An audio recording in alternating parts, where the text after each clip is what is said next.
Hey leaders, join Kurtis, Lorna, and I as Joe Marion and Rhonda Miron from Dr. Brosseau School share with us how the implementation of collaborative response has results that speak for themselves.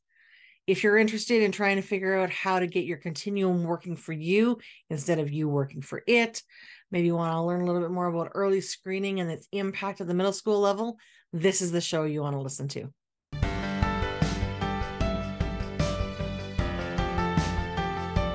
Putting the pieces together with Jigsaw Learning focuses on stories from the field as leaders implement collaborative response.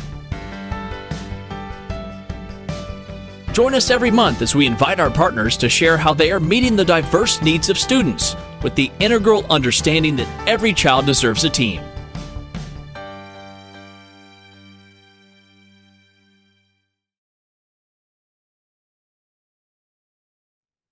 Welcome back to another episode of Putting the Pieces Together with Jigsaw Learning. Kurtis, Lorna, and I are joined today by Joe Marion and Rhonda Miron from Dr. Brosseau Middle School in Lakeland Catholic, nope, I said it wrong already, Lakeland Roman Catholic Separate School Division. Lakeland Catholic is how they get referred to, so I've been stumbling trying to get that. So hi, guys. Hi, thank you so much. Happy to be here. Hi, Jen. Great to see you today, and great to be able to connect with you, Joe and Rhonda. Glad to be here. Absolutely. Good to see you guys. So tell me a little bit about your school. How many students, what grades? So our school is middle school, Catholic middle school, grade 5 to grade 8. We are dual track. We have French immersion and English. And currently we have about 292 students. Okay, so I do have to say that the last time Lorna had the opportunity to be in your building in person, she came back raving. I don't think I've ever seen live trees in a school. You want to share with what you shared with me that day? Yeah. So, and Joe, I said this to you before too. Joe, of course, being the principal of the school there, and Rhonda being the family outreach worker. I've had such wonderful conversations with both of you and being able to be in the school there. But yeah, I walked into the building and went, oh my gosh, that's a real tree there. And then I went, no, that doesn't make any sense. That must not be a real tree. And then I had to actually go up to it to see that, yeah, it is a real tree in the middle of your foyer. So do you want to tell our listeners a little bit about that? Yeah, for sure. So right when you come in, we have the big entrance, and we have a long grand hallway, and we do have 2 live trees in the middle of the hallway. They were actually planted as small trees when the school was first built in '89, and since then they've grown beautifully, and so they do make their way up to the ceiling now, the roof, where we've got some glass windows, and it's we have our wonderful custodian Travis who gets the scissor lift up there and helps trim it and around the fans, and we always know when it's time to trim because we can hear the leaves touching the fan and like a tick tick tick tick. It's pretty funny, but it's a beautiful element of our school, and it's just nice to have that sense of real nature in the building.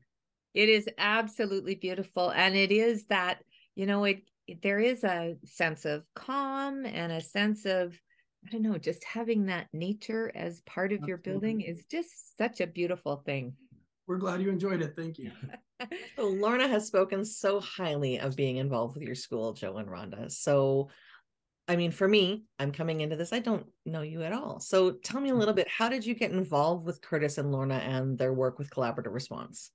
Absolutely. So as a division at Lakeland Catholic, we partnered up with Jigsaw Learning. We are now on year 3 and of our partnership. We met initially 3 years ago through some of the large groups, and it was my first year as a vice principal when we first started our journey with Jigsaw Learning, and so I got to know Kurtis quite well through the leadership meetings that we had and all the breakout sessions, and then since then Rhonda has also been on the leadership team here at this school. So she would have got to know Kurtis through there as well. And as the years have gone on, our relationship has gotten stronger. We've learned a lot, and yeah, so we're just so blessed to have had this partnership and continue this work. And yeah, that's kind of how we met and where we're at now. So you mentioned the year 3 of being engaging, and I've really enjoyed getting to know not only the individuals at your school, but across the division as well. But Rhonda, I know that when we talk about Dr. B school, when I've now engaged with Joe being the 3rd principal through this work in the time in, can you describe within the building what the collaboration that happens within the school looked like, 5, 6, however many years ago, to what it's looking like now as it's evolved, changed, and especially through the lens of some different leaders as well? Okay, that is an interesting point, because I have been involved for 3 years now with 3 different principals. That's right. And so each principal brings a unique perspective to the process, for sure. So we've done something different, and you can see kind of where they what they prioritize.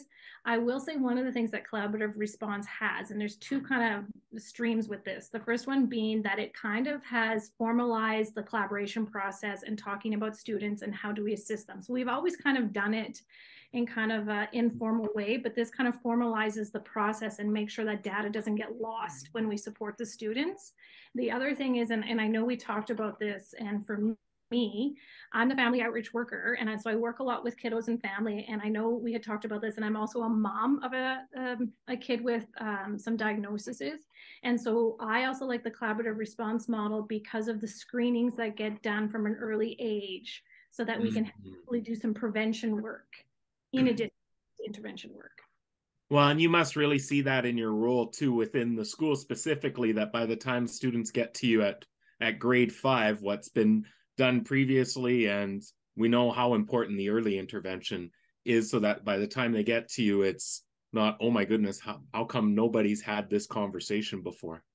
Absolutely. And we were just talking about it, actually. I find grades 7 and 8 is when it really comes to the forefront, when kids can start to verbalize or notice that they're different or they're struggling to learn, and how that impacts their self-esteem and sometimes behavior, and how maybe we can like change the course if we can get them kind of screened sooner and get the interventions in place.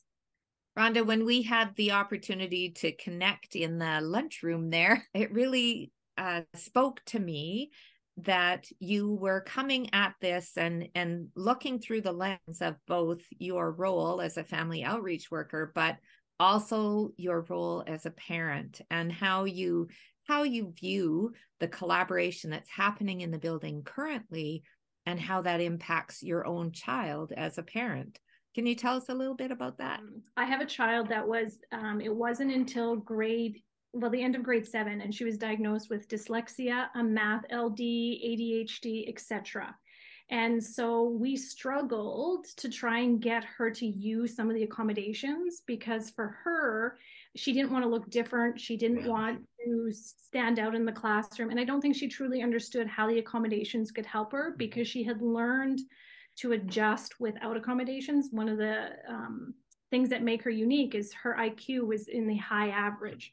And so we were told she was able to mask and cover quite well. And so as a parent, I often wonder, if she had been discovered at a younger age with like her dyslexia and her math LD, would she have been as resistant to the accommodations? Would she have been more successful? So that was kind of the conversation we were having. And so that's why I'm a supporter of doing early screening, so we can maybe catch some of these kiddos that would have been middle. Like, she would never have been a red student. She wasn't a failing. So, maybe we could have caught sooner, and then she wouldn't be as resistant to the accommodations and the diagnosis, because when you get a complex diagnosis like that, that's hard for them to understand, right? And you have to, so if we can do it younger, maybe we can do some real prevention work and help their mental health. Sorry, I love the idea, or, it really confirms the concept that within collaborative response, we talk about having our collaborative team meetings focusing in on students who fall within that yellow from our screeners. And if we have that structure in place, then we can catch students earlier and provide them the supports earlier, so that they can be successful later on in life. We actually had a teacher about a month ago at our retreat refer to that band or that designation of students as wobbly students. And we thought that was awesome. The idea of they're wobbling, you know, they could fall off if somebody doesn't catch them, but they're also at a place where, you know, they're not at that extreme need necessarily that traditionally would garner the inquiry, I guess. Well, and providing them with those accommodations and strategies so that they can be successful. So we've heard under the radar, we've heard bubble students. That was the first time we heard wobbly. That was awesome. If I'm going to be honest, I think in elementary school she would have been a green student. Was the signs and clues there? Absolutely, right? Like she was, her ADHD showed, right? So they would give her like fidgets and they would give her like stuff to chew on. So there was a lot of like those kind of clues there. But she was able to cope, right? With her higher IQ, she was able to kind of mask it better. And so it was really middle school. And I find that working in a middle school, that's when we really start to notice kids start to like struggle with friendships. They struggle with homework and they don't understand necessarily why. And then it creates like, you know, higher risk for anxiety and depression and those sorts of mental health struggles. And so for me, it's so important if we can get ahead before those mental health struggles start to show, or they start to get the mental health struggles, then we're a success. I completely agree, Rhonda. And I think collaborative response has been a breath of fresh air in the sense that with our wobbly students, right? We've always had wobbly students. We always will have wobbly students, right? But what we have now is kind of those the bumpers, the safety net, right? That we know we can organize and we can clearly identify our wobbly students, our students needing tier 4 supports, their red students, and our students that are in the green excelling. And with that, the structures and processes that are in place with collaborative response, it gives us a crystal clear kind of way to navigate that, to track it, to organize it, and all of that informing our conversations, our instruction, and the collaborative processes. Absolutely. And I think that, you know, one of the things that Kurtis said in, I believe it was year 2, last year, when we were reflecting on year 1 and where we were at year 2, you said something, Kurtis, that really resonated with me as somebody who has been a part of this journey. And you spoke specifically to the implementation phases, the dips and the peaks, right? And you had a visual that talked about that, and I thought, oh my gosh, that just, you know, brought everything full circle, because I remember when we first started with collaborative response, we knew that we had to have the collaborative team meetings. We knew that we had to have the data in place. We knew that we had to have the structures and processes. And we thought we knew it. We were straight out of the gates and we thought, hey, this is great. We have to have a continuum. We have to have team meetings, the collaborative team meetings, and we have to have data. Excellent. What does that look like? We dove right in. And, you know, boy, we were proud of the work that we did, as we should have been, because it was some good stuff. Right. But then it was pretty funny. You could see as we grew in our learning about collaborative response and how we can really use this to leverage the internal expertise in our building and to best meet the needs of students.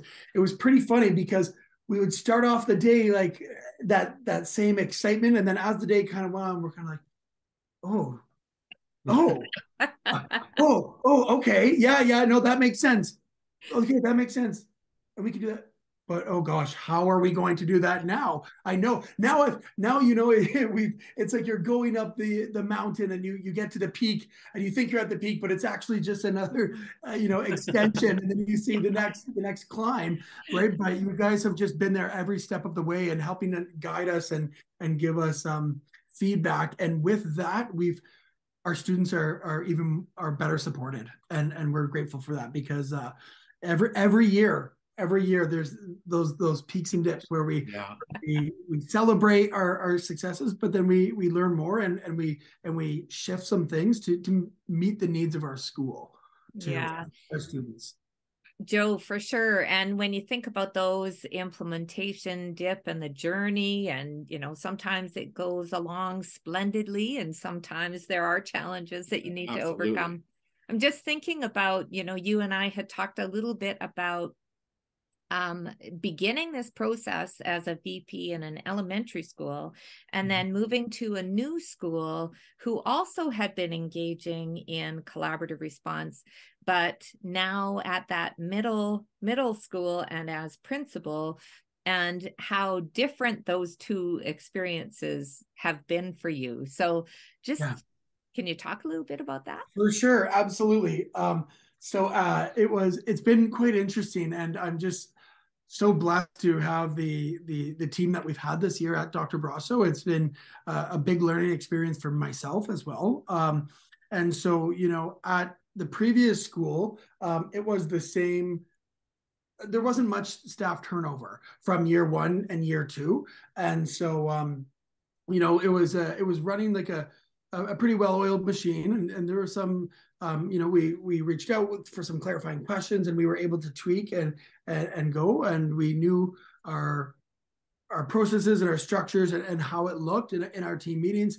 And then coming to a new school, and, you know, I had looked at the work that was done previously so that I was prepared. And there was a ton of great work that was done here at Dr. Brosseau before I had gotten here, with the, you know, the structured agendas, with the team meetings, and with the, their continuums of supports. They had a lot of work done that was here. So I thought, you know what, this is fantastic. I, as the new principal, need to come in and learn more about this, and we can, you know, take off and go with it. And in the beginning of the year, in one of our first staff meetings, we wanted to do a refresher where I just talked about the differences between PLCs and collaborative response, just a quick recap refresher. And we did that, and there was a ton of stuff on the agenda that day. And but that was one of the pieces that we took a dive into. And then we got into our first team meeting, and there were some struggles and some challenges, and there was a lot of clarifying. And then we came back and we thought, gosh, what's happening? Like, what could have factored into some of this confusion? And then when we started looking and reflecting a little bit more, well, boy, we had 43, I think, or 46% of our staff was new this year, right? So then it really kind of, it helped clear up that confusion about what the struggles might have been, or what have factored into that, and really opened up a new avenue, and you know, helped bring light to the importance of onboarding. How are we now going to onboard our new staff and get them caught up to date? And how can we use this as an opportunity to not only onboard the new staff that are here right now, but create a process that if there's a new teacher that comes in mid-year or for years moving forward, how can we do something that's going to be a little bit more sustainable and effective, so that we're not having to recreate the wheel every time, right? But have some sort of process that is designed to help onboard staff on that. And so it's been an incredible journey. I'm so proud of our staff here at Dr. Brosseau. We've journeyed through it together, and we have a lot to celebrate. We've you know, just even identifying areas of growth is a celebration as well. And we've really come a long way, and I'm excited to continue this momentum moving forward. So Joe, you talk about the collaborative team meeting, and I know that from being in different meetings about students in the past, and as a teacher myself, being able to say, oh, good, there's someone with some more expertise in the room, or a different role. Sorry, as I get hands into Lorna's face here. When we see sometimes the roles of people with expertise, such as yourself, Rhonda, I had a bit of a proclivity to be able to say, oh, good, you're here. You take this student. Mm-hmm. You have the expertise that I don't. You take them. And then all of a sudden, I've kind of taken away some of my responsibility and ownership in doing that. And it felt like, whew, but it didn't help me grow. So Rhonda, what's been your experience within, especially the collaborative team meetings, of your role and how you help support to build up universal practices and building capacity building of the whole team. of the team. I actually love that question because I have noticed it actually, I do see the benefit. So like when we meet, we're like, there's various teachers from various grades, right? So we're a mixed group. I love it. It's fascinating because they'll bring up students and it really enables us to engage in like a really deep conversation and strategies. So, I mean, I come at it from, as we've talked about, a parent perspective, a family outreach worker perspective. And so to get into like understanding what might be the root cause behind a behavior, why might there be resistance to doing work? What are some things they might be looking for that they're missing? And just having that conversation with them and giving, and the group engages. It's not just me, like I give my input, but the group can really be like, I never thought about that before, or I'm going to try that. And so it's really creates great conversations and great teaching for all of us. Because then like, I don't know numeracy and literacy. That's not my background. And so it allows for such a deep conversation to see how it's all connected, right? Maybe it's, you know, if the student is struggling with anxiety or, you know, stress, how come they might not be focused? So that might explain why on this day they had 80% in like their math test, but tomorrow they might only have 40. Let's talk about, are they sleeping? Are they eating? What's going on at home? And just having those conversations with the teachers, it absolutely builds their toolbox for other students, and then allows me to hear from their side, kind of how can we, you know, increase literacy and numeracy with that mental health component. So it's been great. Oh my goodness, you've succinctly put into a one statement there what we talk about of the power of the collaborative team meeting, that you're not just responding to students, but it's almost ongoing professional learning for everyone involved. Everyone's capacity is growing through the conversation. It's not just about catching kids and ensuring we have the right supports in place, which we do, of course, through the conversation, but that I can leave a collaborative team meeting stronger than when I came in. And that applies for everyone within the room. And Rhonda, you explained too, that we often talk about that idea of coming into that process, and everyone is an expert, but everybody is a learner as well. And that those two concepts happen at one time, building everyone's capacity at the same time. Absolutely. And it also adds that it creates a stronger team, because even when we're separate from collaborative response time, they're going to maybe come forward and be like, hey, this is a similar situation. Have you got some ideas, instead of just referring the student to me automatically? Right. Also capacity building and team building within the building, especially like Joe said, when we have the turnover, like 46% you said, right? Yeah. So just kind of creating that awareness and capacity building. Just to build off of that, and Lorna, I love the way that you said that. I'm going to write that down. Everyone is an expert and everyone is a learner, right? And you know, we as educators, as school staff, we pride ourselves on being lifelong learners, right? And so I love the way that you said that. Thank you.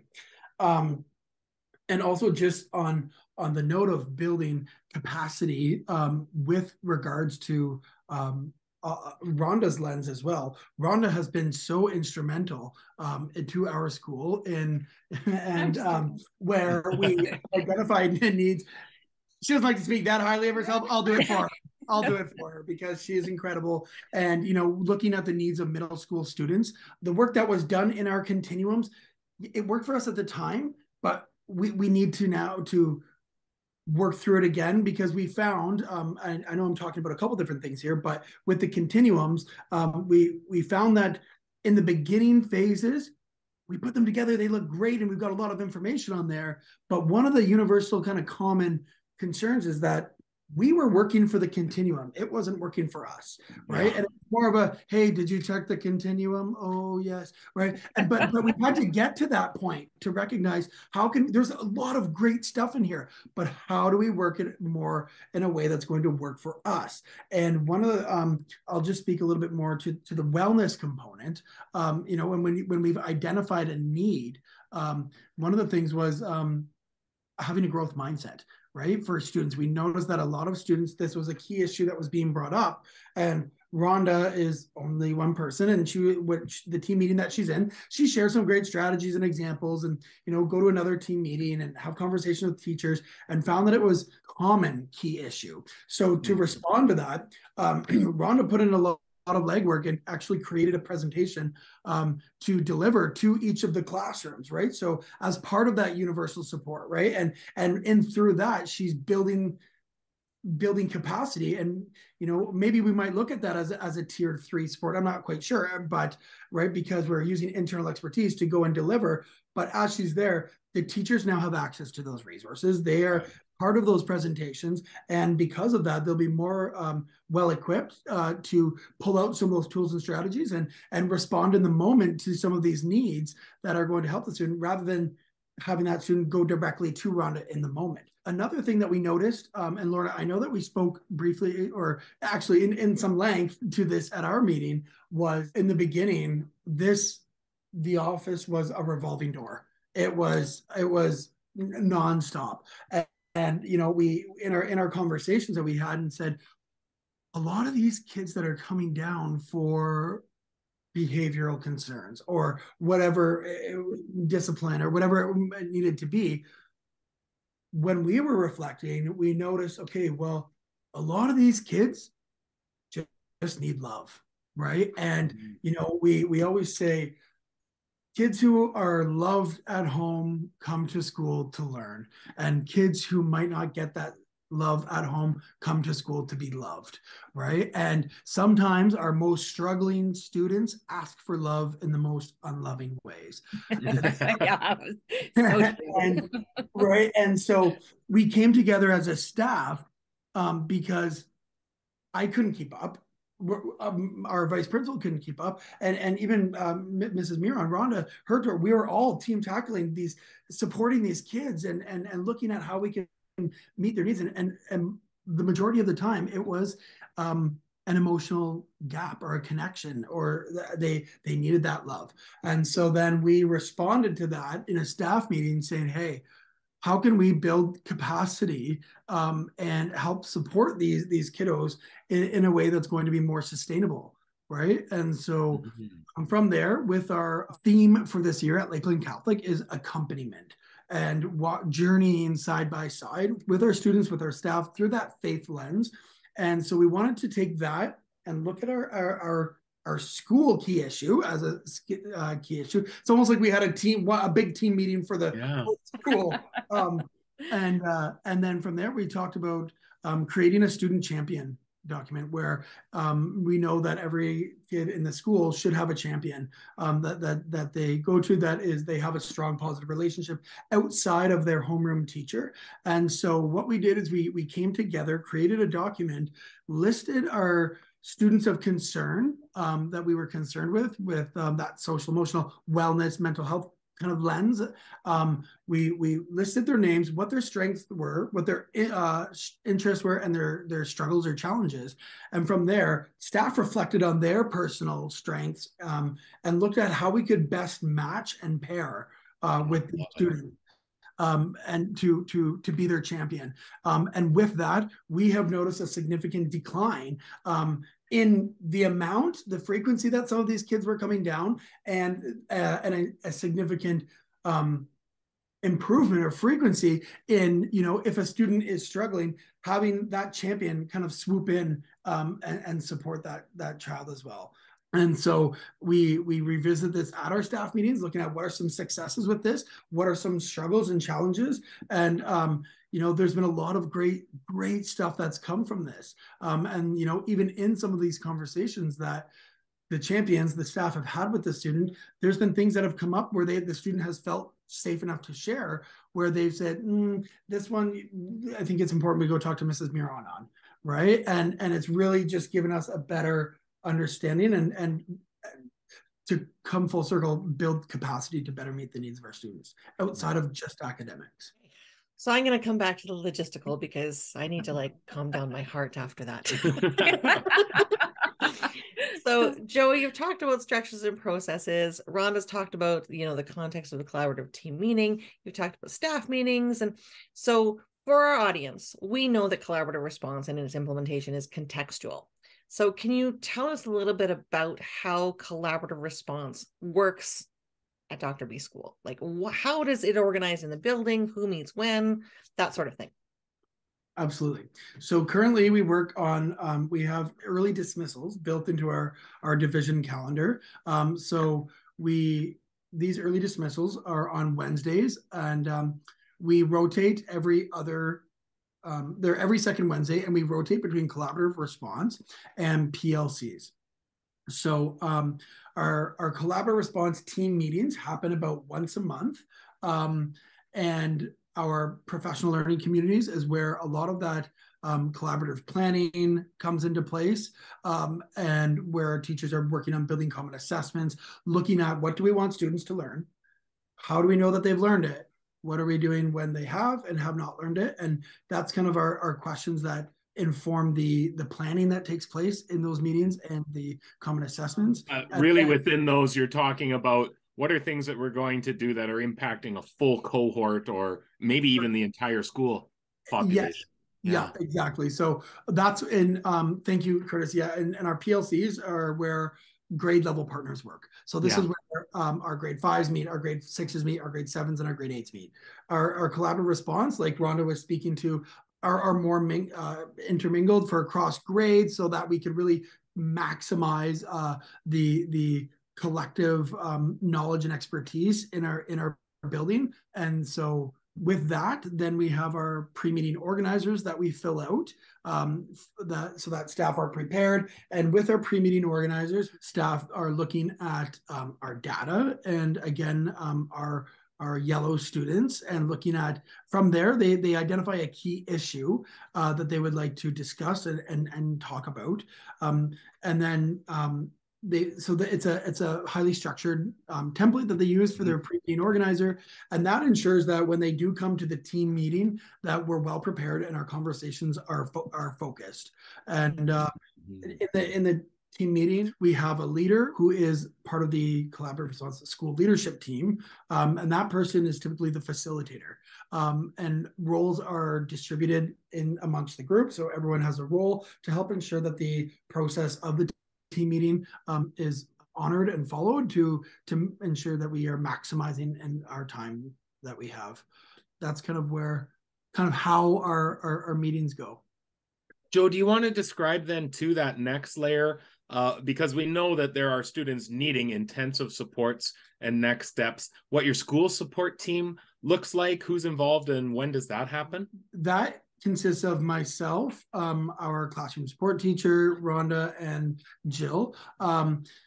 We are supposed to be meeting weekly. It's been hard sometimes to make sure that works every single time.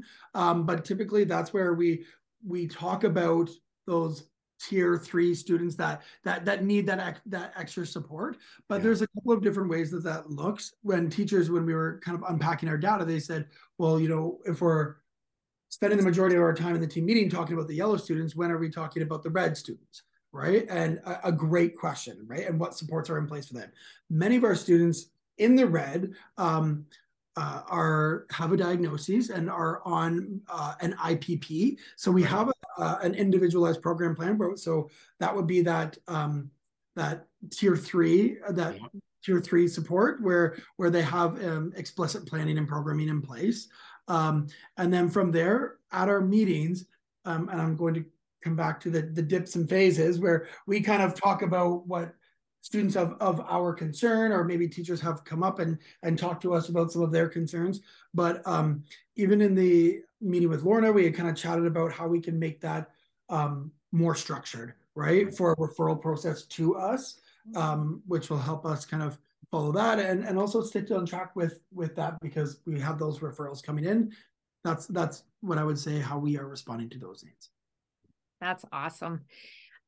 You have done so much work already, and I just in listening to you speak, Joe and Rhonda too, that you have plans. You already know what those next steps are. But Rhonda, I want to come back to you and ask you a little bit about your role as the family outreach worker and how that has changed for you since really engaging in collaborative response? Like, does your job look different now than it did like 4 years ago? That is a two-pronged question, isn't it?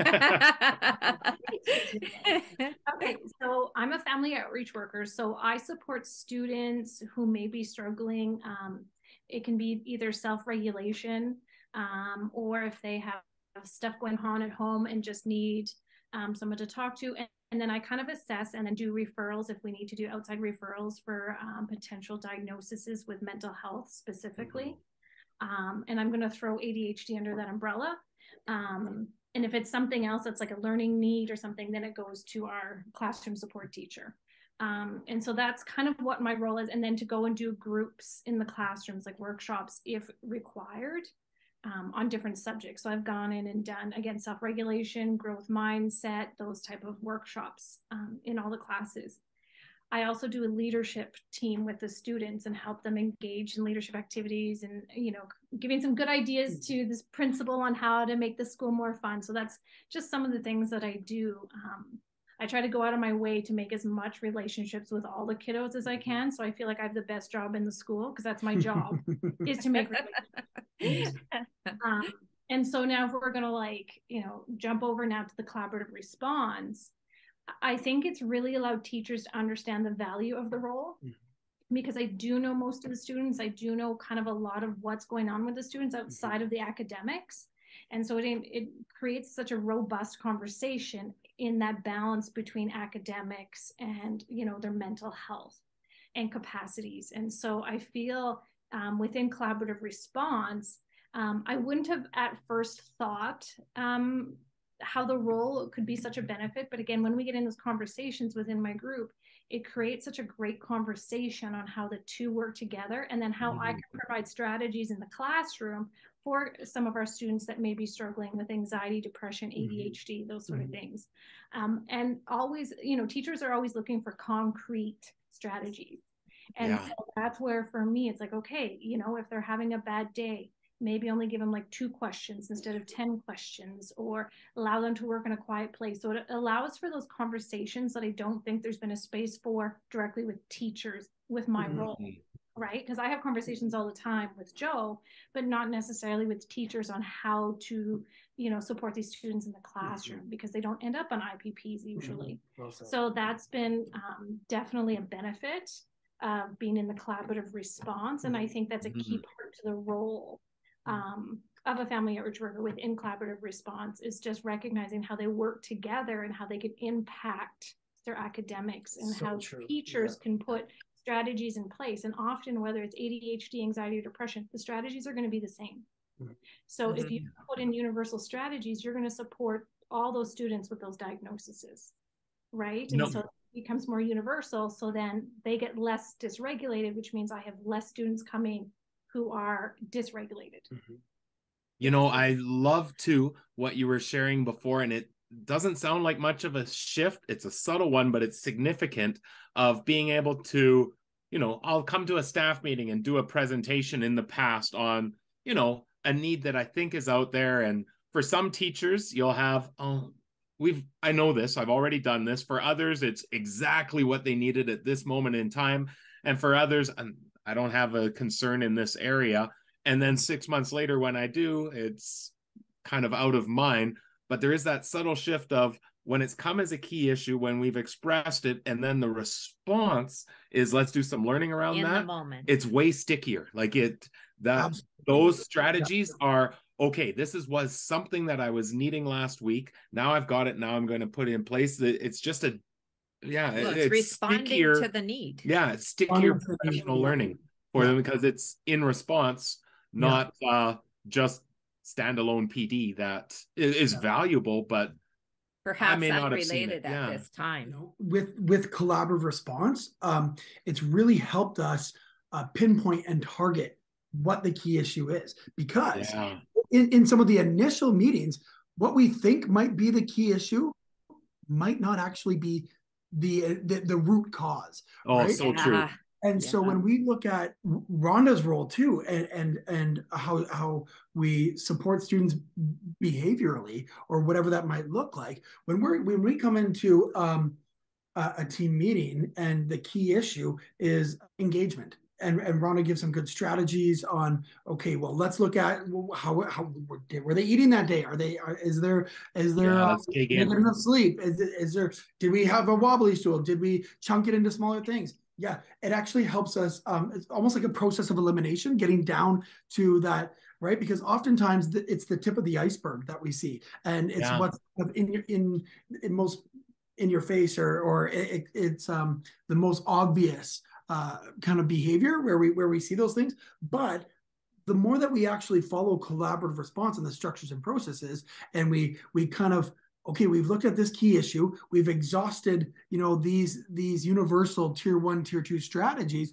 Is there a possibility where we can open up discussion of another key issue, right? So, okay, well, let's bring in our data. Let's look at this where, oh boy, with our screeners, we're recognizing that this student in grade 7 is reading at a grade 1 level, right? So maybe when we're looking in your social studies class, where is it that you start to see these behaviors and these patterns, right? And how can we target that now and accommodate more towards the learning need than the behavioral, right? Because, and especially in middle school, one of the things that we've really noticed is when, and it's quite sad, but it makes sense, when a student is struggling, they'd rather look bad than dumb.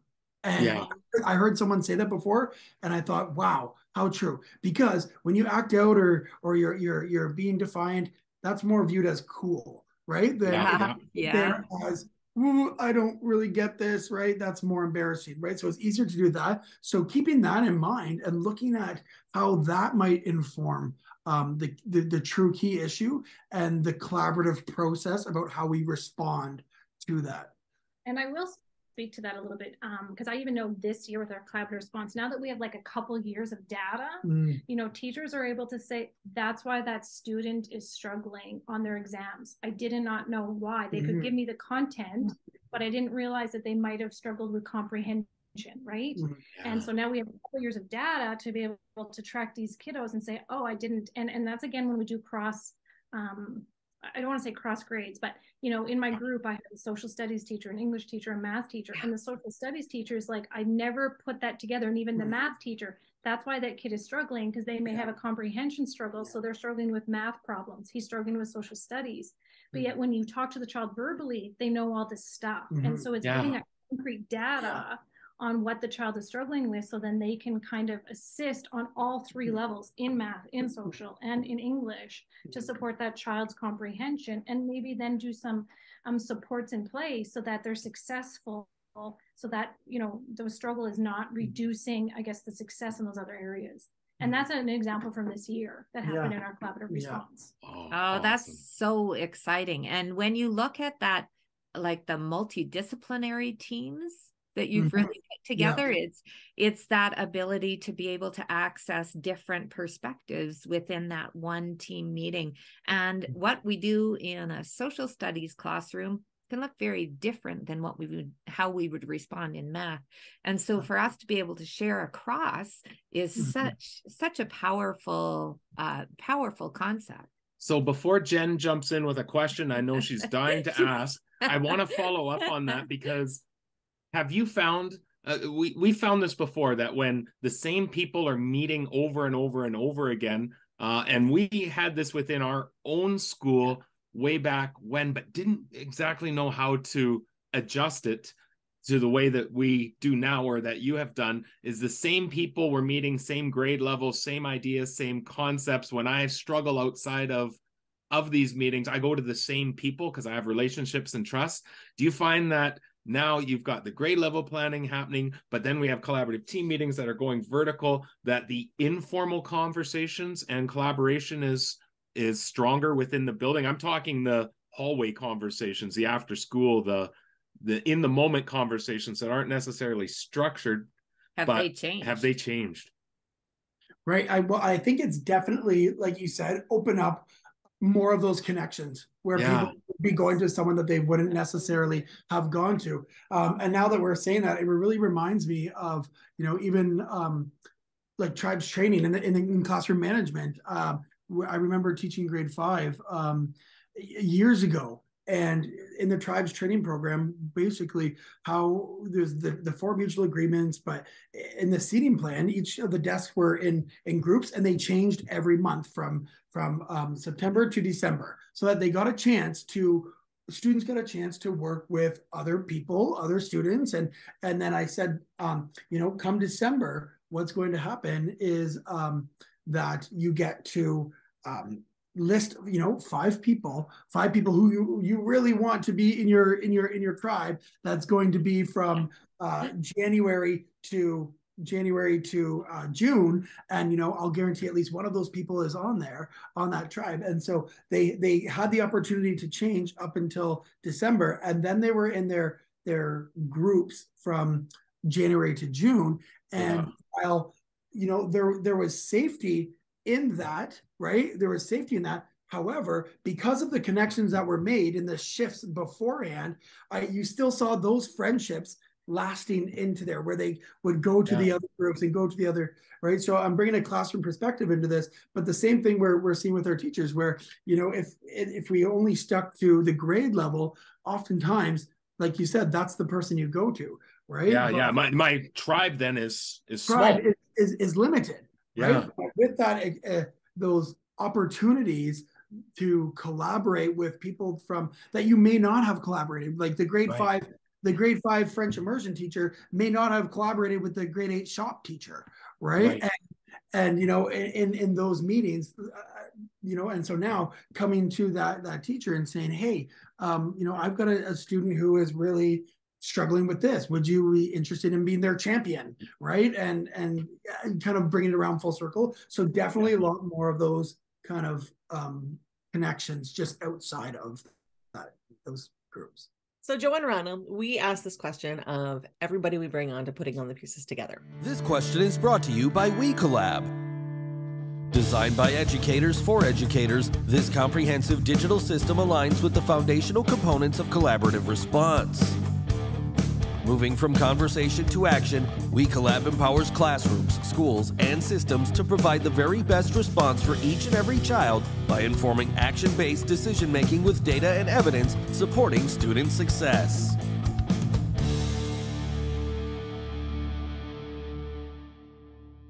In the spirit of, if I knew then what I know now, what advice would you give yourself in relation to the implementation of collaborative response? Well, I think I would say trust the process and be okay with the motto, ready, fire, aim. Because I know when we first talked about that motto, it took a bit to get used to, because as educators, as school staff, we like to be planned, we like to be organized, we like to be prepared, right? And we are, right? And we like to have a clear vision of where we're going. And I think that with collaborative response, the journey is so important. And so I don't know that I would have done it completely different. I think that the journey that we took with the implementation dips and phases and peaks was so important to our character building and where we're at now. It was a necessary journey. So, we have a much more clear understanding. And I think that the process was just so important and valuable. As we look back and, we stand high and proud of the work that we've accomplished. I don't know that we would have changed much more. Just more reassurance than anything more for yourself. Reassurance that it's going to be okay. The work that you're doing is valuable and it's good, and students are benefiting. And so, it's trust the ready, fire, aim process, I think. Rhonda, anything to add on to there? Is not necessarily to hyper focus on a specific area, because at the end it all comes together. And I'm thinking specifically of the continuum of support. I feel like at the beginning we felt stressed that we had to develop a continuum of support. But now that we've done it for 3 years, the continuum of supports happen naturally in these conversations. And once they get tried in the classroom, some of these ideas, then they can be put on and be like, it works. I think it's a natural process that happens when you're actually doing the collaborative response So I think I would less focus on trying to develop that ahead of time. You don't need to front load that. That will happen naturally through the 3 years as you have those conversations and see what issues arise and then what has worked. And then I go back to, again, having the, the different grades, and each person brings a special history, a special background. They've taught different things. They've taken different courses. They have different life experiences, and they bring that to the table, which then adds to our continuum of support and understanding as a group. So again, trust the process. Don't hyper focus on a certain area. Specifically Continuum. Yeah. That develops naturally, right? You don't need to stress about it and start Googling ideas to put in there so you have it, because that will happen naturally. And I just, again, I know at the beginning there was some kind of uncertainty about the having all the kids kind of assessed. And again, I think that is so important to the process and to understanding the continuum that makes a student. I know I'm going to flip it and talk about the student, but even our students come to school on a continuum, right? And so being able to like screen or assess them, I guess, and then also know their social, emotional part and just how that all works together and how then we build our continuum support on that knowledge. So again, as much as you like to say it, trust the process and don't hyper focus on a specific area, because it will naturally happen through the process. I would totally agree with you on that, Rhonda. And specifically the continuum. That, as you're saying that, I'm like, well, maybe I would have given myself a little bit of tips to kind of guide that. But because I just remember after hearing the conversation with Lorna's feedback, as school staff are such a wealth of knowledge that it's okay to actually build and develop that continuum and add to it in some of these meetings when we're doing the brainstorming process, right? Where Lorna had talked to us about having a folder for each of these key issues, right? And then saying, when a key issue comes up, oh, right, we do have a folder for that that's already been brainstormed on, right? And we can add to that. And I think that really kind of brought it full circle. So yes, the process is important. Yes, the growing pains are important, but maybe we would have snuck a few of those little tips in there to our first year selves. You just needed that little whisper on your shoulder saying, you can wait 2 more months to start the continuum. Yeah, exactly. Pass the note. Yeah. Okay, Joe, one more question before we let you go, because I know your time is valuable. And I know this is a question that Kurtis and Lorna like to hear the answer for, because I mean, this is their work, their framework that they started from grassroots.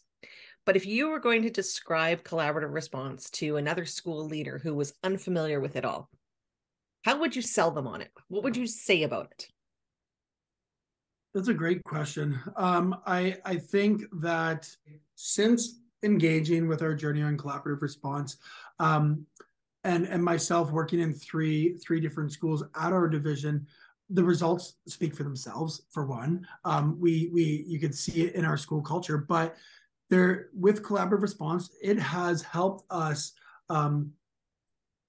foster a sense of collaboration, which we've always had a sense of collaboration, but harnessing that and structuring it in a way that has been so beneficial and yielded such great results, because we know that the conversations that teachers have about students are happening regularly.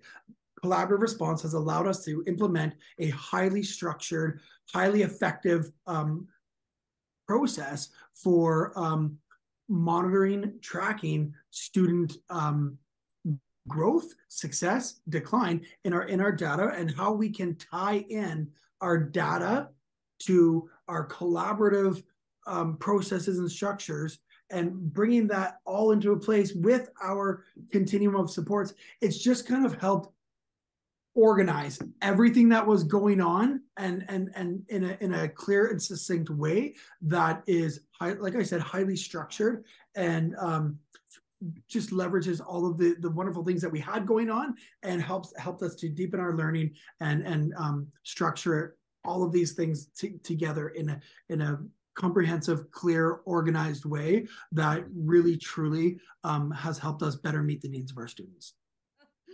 I just want to say what a pleasure it's been to be able to come to your school and see the wonderful work that you're doing there and the amazing things that you're doing for students. So I appreciate that opportunity, but also appreciate this opportunity to be able to come back been great. and talk with both of you about your experience and just sharing your passion and your love for what's happening in your school. So thank you so much. Thank you guys so much too. It's been wonderful, and it was pretty funny when Kurtis came to our division in the beginning of the year, and we realized that he does wear pants, and and for any listeners that are wondering the context for that, we started to work during COVID. Everything had been online, and when we finally had a chance to meet in person, it was, oh my goodness, there's feet. There's feet. He does wear pants. Yeah, he does wear pants. He's very. Oh gosh, that was the big the funny thing with COVID, right? All of our meetings. Absolutely. It was pretty great. But we have just been so blessed to have a partnership with Jigsaw Learning, and this putting the pieces together podcast has been a wonderful experience for us too. And I know that our division is well equipped to continue supporting the needs of our students and leveraging the expertise within our buildings as we continue to be learners and move forward with this important work. So thank you for everything that you guys have instilled with Lakeland Catholic. Ensuring success for all students is a moral imperative for all schools, but it takes a highly coordinated framework of structures and processes to maximize the collective capacity of the team. In collaborative response, 3 foundational components that transform how we respond to the needs of learners, we share an organizational mindset that involves fundamental shifts for schools and districts. Numerous school and district examples, as well as access to a large number of resources, are provided within the text and in the accompanying companion website. Join the growing number of schools using collaborative response to ensure high levels of success for students and staff, stemming from the essential belief that every child deserves a team.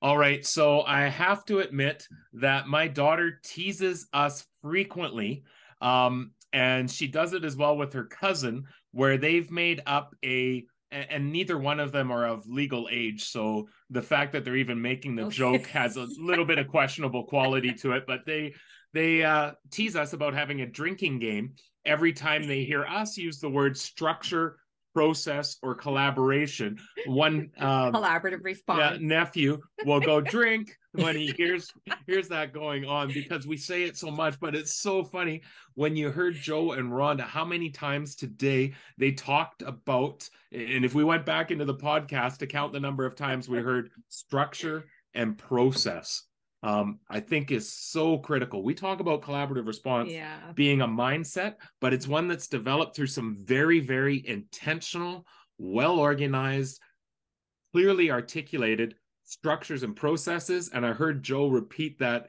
easily a dozen times as we walk through in reflecting on their school's experience. It was interesting to hear him talk about recognizing the need for that onboarding process as a first year principal, right? Walking into a new building, like that's an experience. That's a learning from experience that happened. But okay, so we need to address this. And this is something we need to do for sustainability, because I don't want to keep doing this again and again and again. So it's kind of interesting because I know we've been having the conversations right now because it's that time of year of, okay, so let's start planning for the fall. For Joe, it actually came about through a realization of being new on that staff, and that just, jumping in, assuming that, that school had already been doing a lot of work. He knew that. And then getting started and then realizing that, oh, actually, it's not moving along the way that we had hoped or thought it would. Mm-hmm. Because half of his staff was brand new. So it did bring about that realization that, we need to be intentional about onboarding new people so that they have the chance to be able to catch up with everyone else and really understand what is it that we're trying to accomplish through the structures and processes that we have set up as a school community.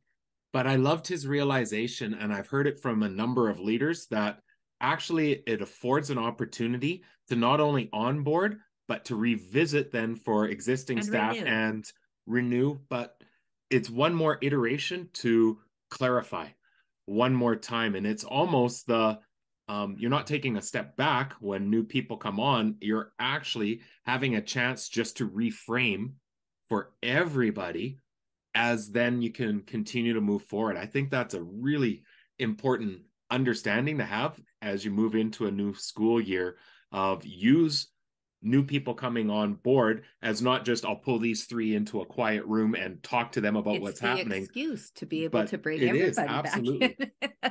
So you know what? Another thing that really stood out to me, Jen, not only just through the podcast that we just, had that chance to chat with them, but when I visited with them at the school too, was their passion for the wellness piece and really deeply understanding where kids are coming from. But making it really a connection. Yeah. Yeah. And, it was the funniest thing because Joe and I were talking and he was explaining their student champion process to me. And then I had mentioned to him, well, that sounds like Bruce Perry's work. And he lit up because they have done a lot of work with Bruce Perry and the ideas behind, what are the things that are getting in the way for students, and what we see on the surface is not always what's actually happening for them. And being able to provide the background or the understanding, and Rhonda fits just beautifully into that, in not only just within her role, but her passion for deeply understanding what's happening for kids. And then, of course, how do we collaboratively respond to provide the best supports for those students? I'm so glad you made that connection to Bruce Perry, because my mind went to Rita Pearson and her TED Talk on Every Student Deserves a Champion. So I hadn't even gotten to Bruce Perry yet. Yeah. I just finished editing one of our podcasts for Leading Collaborative Response. So we've established our continuum supports. Now what? And in that podcast, you talk about how sometimes starting out, building that continuum supports before going through the collaborative team meeting process is not always the best steps. It's maybe not the right timing. And so to hear Joe talk about that as a reflection of, okay, and then hear Rhonda talk about it's a natural process that can organically occur because of the expertise. Like, that really, for me, you've talked about it, and now hearing it from a school, like, really solidifies that idea of it's a process and a journey. You heard those 2 words come up over and over again. Yeah, for sure. Trust the process, and you're going to learn as you engage through the work. And I loved her language around it being a natural process. Like, we're going through this journey together, and there are going to be indications as to when we need to pause, when we need to move quicker, when we need to slow down, when we need to refocus again. And I love that thought about being so attuned to the process and the staff and their needs and the students' needs, that we are just moving on along in that natural process. One of the things that's really stood out to me, and yesterday I was working with a group of school administrators where I said, start those collaborative team meetings. They're really essential. Try it with a group or 2, but keep teams who are already comfortable with one another when you start. Just to build that understanding of the process. In time, you want to reach a place where I collaborate with people who are in similar grades, similar subject areas, similar teaching experiences, but yet I want a collaborative team meeting in varied groupings so that we can build multi and varied connections between staff. And love hearing that they're now at that point in their school's journey where they've built that in, because you just see, and we heard it in our podcast with Robert from Ernest Manning, that the relationships and the connections that happen on staff by breaking out of that group I normally engage with, whether formally or informally, to hear and be focused with other individuals, keeping the student as that central point that we can all, that's the experience we can share, has such a huge impact on overall culture within a building. And it was great for Joe and Rhonda to be able to reflect upon that. Well, and so impactful that thoughtful opportunity to engage with different staff members in different ways is truly creating a collaborative culture across the whole building, as opposed to just isolated teams. But it just thickens. I once heard somebody describe it as it's almost a meshing when you have your horizontal teams, your vertical teams. It just strengthens that fabric of collaboration and connection, and just the adult relationships in the building, which has a huge impact on how we work together to support kids. So we learned so much just from this one conversation. So to kind of summarize our key learnings, it's a journey, and trust the process. And within that process, the structures and processes that are built in are incredibly important, as reinforced by the number of times Joe and Rhonda referred to them. Number 2, the process of onboarding, recognizing that is important, and recognizing that it's an opportunity to reinforce the understanding of current staff, while at the same time engaging new staff in understanding what we refer to as simplexity. Simple in concept, complex in implementation. Number 3, they talked about their goal of accompaniment, that idea of a champion, and you talked about that passion for wellness. Pick a focus area and run with it. And so that seems to be where theirs is at the moment, and they are absolutely doing that. And I love that idea with the accompaniment of, we're going to walk alongside our staff, our students, our school community. Powerful. Yeah, it's beautiful. Joe talked about, we were working for the Continuum was not working for us. And Rhonda talked about that natural process. So just that idea, going back to Kurtis, we did a podcast, right? Your Continuum supports is never done. They recognize that there's a need now, that they have a better understanding of collaborative response. And now that they've opened up their toolboxes to see what they've done, to come together and refine what they have in front of them as their menus of support. And then that last piece is that notion of building collective efficacy by integrating. And Kurtis, I loved your visual, right? Here's our grade level teams. Here is the weaving of our vertical teams, and the foundation that you can create and wrap around the students, because every child deserves a team, and you've got these multi-layered teams going on. I think that's incredibly powerful. Absolutely. So another great opportunity to put the pieces together with another school that is doing some amazing things, and huge shout out to the school division.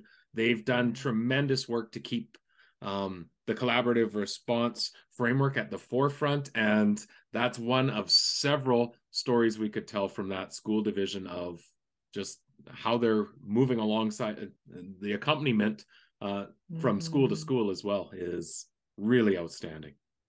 So for those of you that are watching and or listening, be sure to subscribe either on YouTube or your favorite podcast channel, so that you can hear more stories coming from the partners of Jigsaw Learning about how they're implementing collaborative response in their context. For more on collaborative response, visit jigsawlearning.ca or join the JL Insider to receive access to newly added resources and content. Make sure to follow us on social media, subscribe to the podcast and the Jigsaw Learning YouTube channel to access past and upcoming episodes. Join us again for more conversations about establishing, refining, and deepening collaborative response.